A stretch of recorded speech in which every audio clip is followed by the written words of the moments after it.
गडचिरोलीमध्ये जादू टोण्याच्या संशयातून दोघांना जिवंत जाळलं, 15 जणांना जिवंत जाळलं.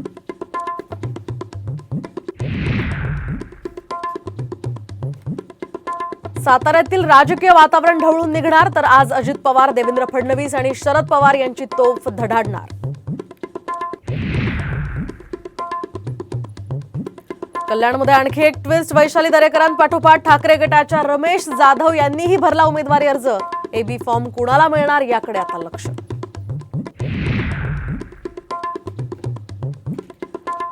महाविकास आघाडी सरकार पाडण्याआधी अजित पवारांना कल्पना दिली होती. तानाजी सावंतांचा मोठा गौप्यस्फोट.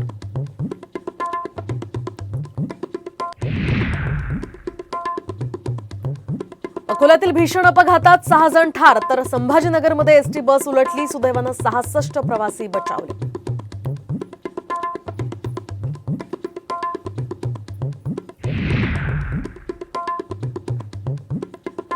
मुंबई आणि परिसरात आजही उन्हाच्या झळा. हा आठवडा सुद्धा राहणार कोरडा आणि उष्ण, हवामान खात्याचा इशारा.